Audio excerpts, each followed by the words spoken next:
மெய்வெளியின் செய்திகள் ஆதரவு வழங்குவோர் Satcon Holidays.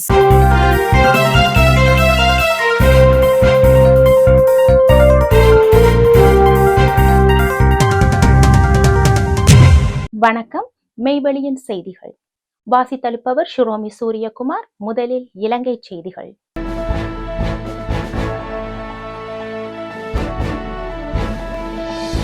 இலங்கையில் தங்க வைக்கப்பட்டுள்ள ஈரானிய படையினர் மீண்டும் ஈரானுக்கு திருப்ப முடிவு இல்லை என அரசு அறிவிப்பு.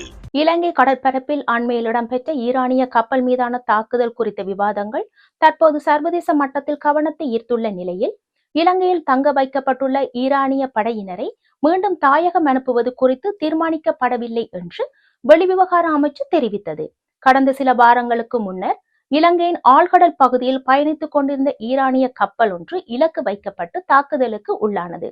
இதனைத் தொடர்ந்து மற்றொரு ஈரானிய கப்பலில் இருந்த அந்த நாட்டு கடற்படையினரை பாதுகாப்பாக மீட்டு திருகோணமலை துறைமுகத்திற்கு கொண்டு வரப்பட்டனர். அவர்களை மீண்டும் ஈரானுக்கு அனுப்ப வேண்டாம் என்று அமெரிக்கா அழுத்தம் கொடுத்திருந்த நிலையில் இலங்கையில் ஈரானிய படையினர் தங்கியிருப்பது குறித்து பல கேள்விகள் எழுப்பப்பட்டு வருகின்றன. இவ்வாறானதொரு நிலையில் இந்த ஈரானிய படையினரை மீண்டும் அவர்களது நாட்டுக்கு திருப்பி அனுப்ப நடவடிக்கை எடுக்கப்பட்டுள்ளதா என வினவப்பட்ட போது இல்லை என வெளிவிவகார அமைச்சு திட்டவட்டமாக தெரிவித்தது. ஈரான், அமெரிக்கா மற்றும் இஸ்ரேலுக்கு இடையிலான முறுகல் நிலை காரணமாக இலங்கையில் ஈரானிய கடற்படையினரின் இருப்பு சர்வதேச ராஜதந்திர மட்டத்தில் உன்னிப்பாக கவனிக்கப்படுகிறது. குறிப்பாக இலங்கை கடற்பரப்பில் இடம்பெற்ற கப்பல் தாக்குதலுக்கு பிறகு நாட்டின் பாதுகாப்பு இறையாண்மை குறித்து எதிர்க்கட்சி பாராளுமன்றத்தில் தொடர்ச்சியாக குரல் கொடுத்து வருகின்றமை குறிப்பிடத்தக்கது. ஈரானிய கடற்படையினர் தொடர்பான இலங்கை அரசின் முடிவிற்கு இஸ்ரேலிய தூதுவர் பதில். இலங்கையில் உள்ள ஈரானிய கடற்படையினரை அவர்களது தாயகத்துக்கு அனுப்பி வைப்பது தொடர்பில் இலங்கை அரசாங்கம் தான் தீர்மானிக்க வேண்டும். ஆனால் அவர்கள் நாடு திரும்பியதன் பின்னர் அமெரிக்காவுக்கோ எமக்கோ எதிரான போர்களில் ஈடுபடாதவாறான செயற்பாடு உறுதிப்படுத்தப்பட்டால் இலங்கையின் தீர்மானத்தில் திருப்தி அடைவோம் என்று இஸ்ரேலிய தூதுவர் ருவென் ஜேவியர் அசார் தெரிவித்துள்ளார். புதுடில்லியை தளமாக கொண்ட இலங்கைக்கான இஸ்ரேலிய தூதுவர் வழங்கிய விசேட செவ்வியின் போது IRIS டெனா மூழ்கடிக்கப்பட்டதன் பின்னர் அதிலிருந்து காப்பாற்றப்பட்ட 32 பேரும் அவசர அடைக்கலம் கோரிய IRIS புஷேர் கப்பலிலிருந்து காப்பாற்றப்பட்ட 208 பேரும் இலங்கை கடற்படையினரின் கட்டுப்பாட்டில் தங்க வைக்கப்பட்டுள்ள நிலையில் அவர்கள் மீண்டும் நாடு திரும்புவதற்கான கோரிக்கை இலங்கை அரசாங்கத்திடம் விடுக்கப்பட்டுள்ளமை தொடர்பில் இஸ்ரேலின் நிலைப்பாடு என்னவென்று வினவிய போதே அவர் இவ்வாறு தெரிவித்தார். அவர் மேலும் தெரிவிக்கையில், இலங்கையில் உள்ள ஈரானிய கடற்படையினரை அவர்களது தாயகத்துக்கு அனுப்புவது தொடர்பில் இலங்கை அரசாங்கம் தான் தீர்மானிக்க வேண்டும். எம்மை பொறுத்தவரையில் குறித்த கடற்படை வீரர்கள் மீண்டும் நாடு திரும்பும் போது அவர்களோ அவர்களின் கப்பல் எமக்கோ அல்லது அமெரிக்காவுக்கோ எதிரான போர்களில் ஈடுபடாதவாறு இருக்க வேண்டும். அவ்வாறான செயலிழப்பு செயற்பாட்டை உறுதிப்படுத்தும் இலங்கை அரசாங்கத்தின் தீர்மானத்தில் திருப்தி அடைவோம் என்றார். வடக்கு கிழக்குக்கு இந்திய துணை ஜனாதிபதி CP ராதாகிருஷ்ணன் பயணம். இந்திய துணை ஜனாதிபதி CP ராதாகிருஷ்ணன் 2 நாள் பயணமாக இதுவரும் 19ஆம் தேதி இலங்கை செல்கின்றார். இவ்விஜயத்தின் போது அவர் வடக்கு கிழக்கு பயணம் மேற்கொள்ள உள்ளார் என தெரிய வருகின்றது. கிழக்கு மாகாணத்தில் திருகோணமலை எண்ணெய் தாங்கி திட்டம் உள்ளிட்ட இந்தியாவின் பல்வேறு திட்டங்களை அவர் பார்வையிட உள்ளார். முல்லைத்தீவு, தெனியாய மற்றும் புத்தளம் ஆகிய இடங்களில் 3 மருத்துவமனை திட்டங்கள் உள்ளிட்ட இலங்கையின் இந்திய நிதி உதவியுடன் செயற்படுத்தப்படும் பல்வேறு திட்டங்களையும் அவர் பார்வையிடுவார் என்று வெளிவிவகார அமைச்சர் விஜித ஹேரத் தெரிவித்தார். இந்த பயணத்தின் போது இரு நாடுகளுக்கும் இடையே பல புதிய உடன்பாடுகளும் கையெழுத்திடப்படும் என்று அவர் கூறினார். அத்துடன் ஜனாதிபதி அனுரகுமார திசாநாயக்க, பிரதமர் ஹரணி அமரசூரிய, எதிர்க்கட்சி தலைவர் சஜித் பிரேமதாச மற்றும் தமிழ் மற்றும் மலையக தமிழ் அரசியல் கட்சிகளின் பிரதிநிதிகளுடனும் இந்திய துணை ஜனாதிபதி பேச்சுக்களை நடத்த உள்ளார். தைட்டி காணிகளை விகாரைக்காக சுவீகரிக்க மாட்டோம் என தந்த உறுதிமொழியை அடுத்தே காணிகளை அளவீடு செய்ய சம்மதித்துள்ளோம். காணி உரிமையாளர்கள் தெரிவிப்பு. தைட்டி விகாரி அமைந்துள்ள காணி உரிமையாளர்களுக்கும் கடற்தொழில் அமைச்சர், மாவட்ட செயலாளர், தெல்லிப்பளை பிரதேச செயலாளர், நில அளவை திணைக்கள அதிகாரிகள் உள்ளிட்டவர்களுடன் மாவட்ட செயலகத்தில் நேற்று முன்தினம் விசேட கலந்துரையாடல் நடைபெற்றது. குறித்த கலந்துரையாடலின் பின்னர் ஊடகங்களுக்கு கருத்து தெரிவிக்கும் போதே அவர்கள் இவ்வாறு தெரிவித்தனர். தைட்டி விகாரை அமைந்துள்ள பகுதியில் உள்ள காணிகளை அளவீடு செய்யாமல் காணிகளை விடுவியுங்கள் என்று கோரியதாகவும், அதற்கு அவர்கள் காணிகளை அளவீடு செய்து உறுதியில் உள்ள காணிகளின் அளவின் அடிப்படையிலேயே காணிகளை உரியவர்களிடம் கையளிப்போம் என்று கூறியதாகவும் காணி உரிமையாளர்கள் தெரிவித்தனர். தற்போது 17 பேர் மாத்திரம் காணி உறுதிகளை கொடுத்து காணிகளை மீட்க தொடர்ந்து போராடி வருவதாகவும் அவர்கள் சுட்டிக்காட்டினர். ஆனால் விகாரை அமைந்துள்ள பகுதியில் தங்கள் 17 பேரின் காணிகளை தவிர மேலும் சிலரின் காணிகளும் உள்ளதாக அவர் தெரிவித்தார். இதேவேளை காணிகளை விகாரைக்காக சுவீகரிக்க மாட்டோம் என தந்த உறுதிமொழியை அடுத்தே காணிகளை அளவீடு செய்ய சம்மதித்துள்ளோம். நம்பிக்கை துரோகம் செய்யாதது வெசாக் தினத்துக்கு முன்னர் எமது காணிகளை கையளிப்பார்கள் என நம்புகிறோம் என்று காணி உரிமையாளர்கள் தெரிவித்தனர். இந்த காணி அளவீட்டு பணியானது எமது காணிகளை விகாரைக்காக நிரந்தரமாக சுவீகரிக்க எடுக்கும் முயற்சியாக இருக்கக்கூடாது என்றும் வலியுறுத்தினோம். கடந்த சில கால கசப்பான அனுபவங்களை கூட நாம் தெரிவித்தோம் என்று காணி உரிமையாளர்கள் சுட்டிக்காட்டியுள்ளனர். கொழும்பு துறைமுகத்தில் பாகிஸ்தான் கடற்படையின் 2 போர்க்கப்பல்கள். பாகிஸ்தான் கடற்படையின் 2 போர்க்கப்பல்கள் கொழும்பு துறைமுகத்தை சென்றடைந்தன. நல்லெண்ண பயணமாகவே பாகிஸ்தான் கடற்படையின் PNS டெய்மர் மற்றும் PNS அஸ்லட் ஆகிய போர்க்கப்பல்கள் சென்றுள்ளதாக தெரிவிக்கப்படுகின்றது. பாகிஸ்தான் கடற்படை கப்பல்களுக்கு இலங்கை கடற்படையால் சம்பிரதாய பூர்வ வரவேற்பளிக்கப்பட்டது. கொழும்பு கடற்பரப்பில் இலங்கை கடற்படையுடன் இணைந்து பாகிஸ்தான் கடற்படை பயிற்சியில் ஈடுபட்டுள்ளது என தெரிய வருகின்றது. இந்த பயிற்சியின் 2 கடற்படைகளுக்கும் இடையிலான ஒத்துழைப்பை மேம்படுத்தி கடல்சார் உறவுகளை வெளிப்படுத்தும் என எதிர்பார்க்கப்படுகின்றது. மல்லாவியில் 2 யுவதிகளை பாலியல் துஷ்பிரயோகம் செய்த குற்றத்தில் போதகர் உள்ளிட்ட 3 கைது. கடந்த 2 நாட்களுக்கு முன்பு தனது பிறந்தநாள் கொண்டாட்டத்தை வவுனிக்குளம் குளப்பகுதி ஒன்றில் மல்லாவி திருச்சபை ஊழியர் ஏற்பாடு செய்துள்ளார். தனது பொறுப்பில் உள்ள சிறுவர் அபிவிருத்தி திட்ட ஊழியர் சுமார் 15 பேரை ஒன்றிணைத்து குறித்த கொண்டாட்டம் வவுனிக்குள குளக்கட்டில் ஏற்பாடு செய்யப்பட்டுள்ளது. குறித்த கொண்டாட்டம் முடித்து ஏனைய ஊழியர்கள் தமது சொந்த வாகனங்களில் வீடு திரும்பியுள்ளனர். 20 மற்றும் 21 வயதுடைய 2 யுவதிகள் வாகனம் இல்லாமையால் தனது வாகனத்தில் ஏற்றி குறித்த வாகனம் குளக்கட்டின் முடிவு வரை பயணித்துள்ளது. பயணத்தின் மயக்கமுற்ற யுவதிகளை குறித்த ஊழியர் மற்றும் பயணித்த 2 திட்ட ஊழியர்கள் இணைந்து கூட்டு பாலியல் முயற்சி செய்ததாக மல்லாவி போலீசில் வாக்குமூலம் வழங்கப்பட்டுள்ளது. இதன் போது தமக்கு வைன் வழங்கப்பட்டதாகவும் அதனால் மயக்கம் ஏற்பட்டதாகவும் வாக்குமூலம் வழங்கப்பட்டுள்ளதாக அறிய முடிகின்றது. சம்பவத்துடன் தொடர்புடைய பாதிக்கப்பட்ட யுவதிகள் கிளிநொச்சி வைத்தியசாலையில் சிகிச்சை பெற்று வருகின்றனர். சம்பவம் தொடர்பில் பாதிக்கப்பட்ட யுவதிகளின் பெற்றோர் வழங்கிய முறைப்பாட்டுக்கு அமைவாக மல்லாவி போலீசார் விசாரணைகளை ஆரம்பித்தனர். இதன் போது சம்பவத்துடன் தொடர்புடைய வாகனத்தை செலுத்திய சாரதியும் மற்றும் ஒருவரும் போலீசாரால் நேற்று கைது செய்யப்பட்டு விசாரிக்கப்பட்டனர். இதன் போது குறித்த சந்தேக நபர்களிடம் வாக்குமூலம் பெறப்பட்டுள்ளது. இது தொடர்பில் மத போதகர் உட்பட 3 விசாரணைகளை முன்னெடுப்பதாக மல்லாவி போலீசார் தெரிவித்தனர். விசாரணைகளை மேற்கொண்டதன் அடிப்படையில் போதகர் உள்ளிட்ட 3 கைது செய்துள்ளதாக மல்லாவி போலீசார் தெரிவித்தனர்.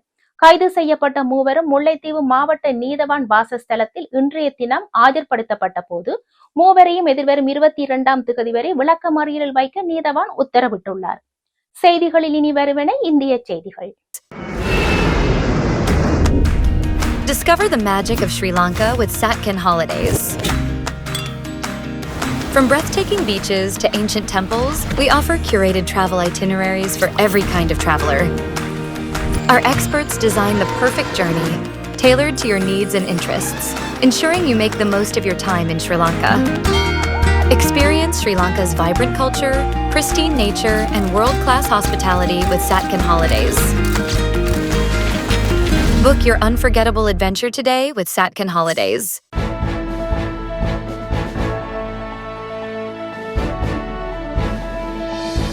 லஞ்சமில்லாமல் ஒவ்வொருவருக்கும் அரசின் நலத்திட்டம், விஜய் வாக்குறுதி. தமிழ்நாட்டில் சட்டமன்ற தேர்தல் வரும் 23ஆம் தேதி நடக்கவுள்ள நிலையில் தமிழக வெற்றி கழக தலைவர் விஜய் தமிழகம் முழுவதும் சுற்றுப்பயணம் மேற்கொண்டு தேர்தல் பிரசாரத்தில் ஈடுபட்டு வருகின்றார். இன்று கன்னியாகுமரியில் பேசிய போது லஞ்சமில்லாமல் ஒவ்வொருவருக்கும் அரசின் நலத்திட்டம் போய் சேரும். அதற்கென தனியாக ஒவ்வொரு குடும்பத்திற்கும் ஆதார் கார்டை போல ஒரு தமிழ்நாடு சிட்டிசன் பிரிவிலேஜ் கார்டு வழங்கப்படும். ஒவ்வொரு குடும்பத்தை பற்றிய அனைத்து தரவுகளும் அதில் இருக்கும். பிறப்பிலிருந்தே ஒவ்வொரு மனிதனுக்கும் அனைத்து உரிய திட்ட பலன்கள் போய் சேரும். இந்த கார்டு பெற விண்ணப்பிக்க தேவையில்லை. லஞ்சம் கொடுத்து வேதனை அடைய தேவையில்லை. வீட்டு வாசலுக்கே அரசாங்கத்தின் நலத்திட்டங்கள் வந்து சேரும். செயற்கை நுண்ணறிவு AI உதவியுடன் இதற்கான தரவுகள் சாத்தியமாக்கப்படும் என தெரிவித்தார். அடுத்தது தமிழக வெற்றி கழக அரசு அமைந்த 6 மாதங்களுக்குள் தமிழ்நாடு சேவை உரிமை சட்டம் நிறைவேற்றப்படும். வெற்றி தமிழ்நாடு சூப்பர் ஆப் அப்படின்னு ஒன்று உருவாக்கப்படும். அதில் டிரைவிங் லைசன்ஸ், ரேஷன் கார்டு, பிறப்பு சான்றிதழ் முதல் புகார் பதிவு வரை அனைத்தும் உங்கள் உள்ளங்கையிலேயே இருக்கும் எனவும் தெரிவித்தார். இன்று தமிழக அரசின் பட்ஜெட் வெறும் ஆவணமாக மட்டுமே நமக்கு தெரியும். அதில் ஒவ்வொரு திட்டத்திற்காகவும் ஒதுக்கப்படும் நிதி எங்கே சென்று சேர்க்கின்றது, யாரை சென்று சேர்க்கின்றது என்பது பற்றி எதுவுமே நமக்கு தெரிவதில்லை. அது ஒரு சிதம்பர ரகசியம் போல ஸ்டாலின் சார் ரகசியமாகவே இருக்கின்றது. ஆனால் நாம் அதை மாற்றுவோம் என குறிப்பிட்டார். அடுத்தது சிட்டிசன் as பார்ட்னர்ஸ் இன் கவர்னன்ஸ். நமது அரசியல் பொதுமக்கள் வெறும் வாக்காளர்களாக மட்டும் இருக்க தேவையில்லை, மாறாக பொதுமக்கள் அனைவரும் அரசின் பங்காளர்களாக இருப்பார்கள் என்ற திட்டத்தையும் சுட்டிக்காட்டினார். மக்கள் அரசாங்கம் என்ற திட்டத்தின் மூலம் தமிழக வரலாற்றில் முதன்முறையாக குடிமக்கள் ஒரு டிஜிட்டல் தளம் வழியாக நேரடியாக சட்டமன்றத்தில் மனுக்களை சமர்ப்பிக்க முடியும். 10,000 சரிபார்க்கப்பட்ட கையெழுத்துங்களுடன் ஒரு மனு சமர்ப்பிக்கப்பட்டால் அதற்கு அரசு அதிகாரப்பூர்வ பதிலை அளிக்க வேண்டியது கட்டாயமாக்கப்படும். 5 லட்சம் கையொப்பங்கள் கொண்ட மனு எனில் அது குறித்து தமிழக சட்டமன்றத்தில் கட்டாயம் விவாதம் நடத்தப்படும். சட்டமன்ற கூட்டத்தொடரில் முழுநாள் பொதுமக்கள் மனுக்களுக்கு என்று தனி நேரமாக ஒதுக்கப்படும் என்று அவர் கூறினார். காலத்தால் அழியாத ஒரு பிரகாசத்தை கொண்ட குரல் ஆஷா போஸ்லே மறைவிற்கு பிரதமர் மோடி இரங்கல். ஆஷா போஸ்லேவின் தனித்துவமான இசை பயணம் நமது கலாச்சார பாரம்பரியத்தை வளப்படுத்தியதுடன் உலகெங்கிலும் உள்ள எண்ணற்ற மக்களின் இதயங்களை தொட்டது. மனதை வருடும் மெல்லிசைகள் முதல் எழுச்சியூட்டும் பாடல்கள் வரை அவரது குரல் காலத்தால் அழியாத ஒரு பிரகாசத்தை கொண்டிருந்தது என பிரதமர் மோடி தெரிவித்தார். பிரபல பின்னணி பாடகி ஆஷா போஸ்லே மும்பையில் உள்ள மருத்துவமனை ஒன்றில் காலமானார். அவருக்கு வயது 92. மும்பையில் உள்ள கேண்டி மருத்துவமனையில் சனிக்கிழமை மாலை உடல்நல குறைவால் அனுமதிக்கப்பட்டார். அங்கு அவருக்கு சிகிச்சை அளிக்கப்பட்டது. இந்த நிலையில் நேற்று அவர் காலமானார். உடலின் பல்வேறு உறுப்புகள் செயலிழந்த காரணத்தால் அவர் உயிரிழந்ததாக மருத்துவமனை தரப்பில் தெரிவிக்கப்பட்டுள்ளது. ஆஷா போஸ்லேவின் மறைவுக்கு பிரதமர் நரேந்திர மோடி இரங்கல் தெரிவித்துள்ளார். அவர் தனது எக்ஸ் பக்கத்தில் இந்தியாவின் மிகவும் புகழ்பெற்ற மற்றும் பன்முக குரல் வளமை கொண்ட ஆஷா போஸ்லேவின் மறைவால் நான் ஆழ்ந்த வருத்தம் அடைகின்றேன். பல தசாப்தங்களாக நீடித்தது அவரது தனித்துவமான இசை பயணம் நமது கலாச்சார பாரம்பரியத்தை வளப்படுத்தியதுடன் உலகெங்கிலும் உள்ள எண்ணற்ற மக்களின் இதயங்களை தொட்டது. மனதை வருடும் மெல்லிசைகள் முதல் எழுச்சியூட்டும் பாடல்கள் வரை அவரது குரல் காலத்தால் அழியாத ஒரு பிரகாசத்தை கொண்டிருந்தது. ஆஷா போஸ்லேயுடனான எனது உரையாடல்களின் நினைவுகளை நான் என்றென்றும் போற்றுவேன். அவரது குடும்பத்தினர், ரசிகர்கள் மற்றும் இசை ஆர்வலர்களுக்கு எமது ஆழ்ந்த இரங்கல்கள். அவர் வருங்கால சந்ததியினருக்கு தொடர்ந்து உத்வேகம் அளிப்பார். அவரது பாடல்கள் மக்களின் வாழ்வில் என்றென்றும் எதிரொலிக்கும் என்றும் குறிப்பிட்டார். செய்திகளில் தொடர்வன உலகச் செய்திகள்.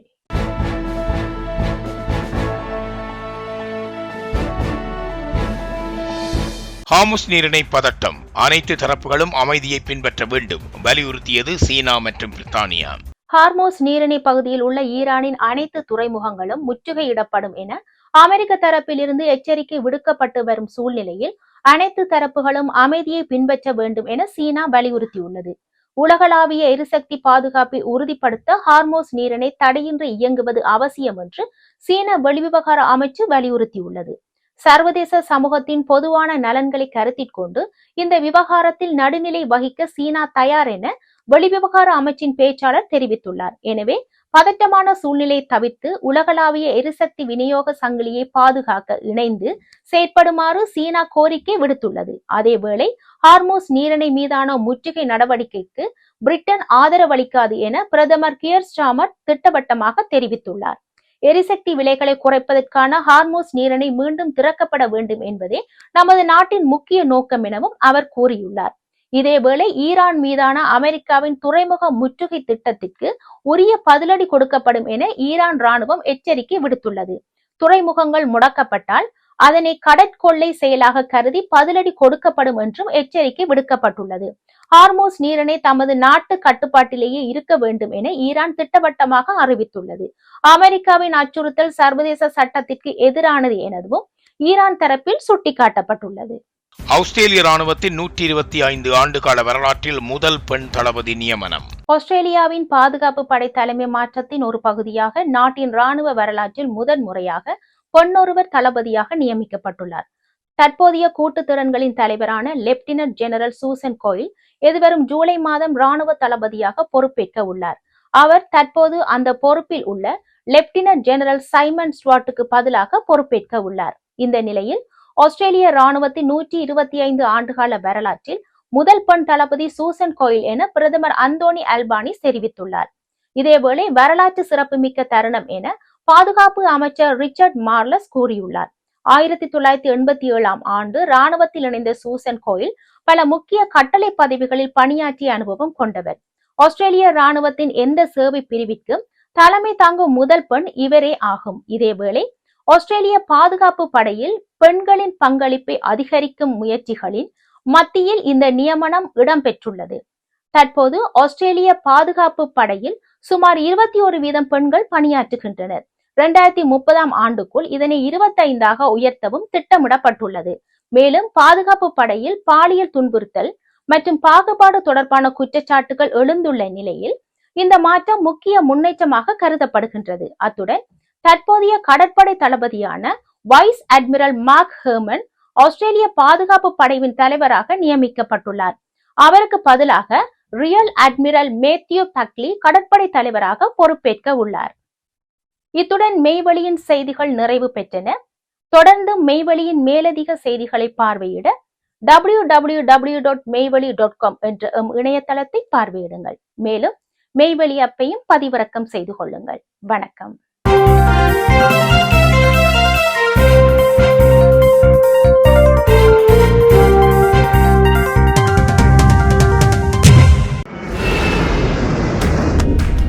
Discover the magic of Sri Lanka with Satkin Holidays. From breathtaking beaches to ancient temples, we offer curated travel itineraries for every kind of traveler. Our experts design the perfect journey, tailored to your needs and interests, ensuring you make the most of your time in Sri Lanka. Experience Sri Lanka's vibrant culture, pristine nature, and world-class hospitality with Satkin Holidays. Book your unforgettable adventure today with Satkin Holidays.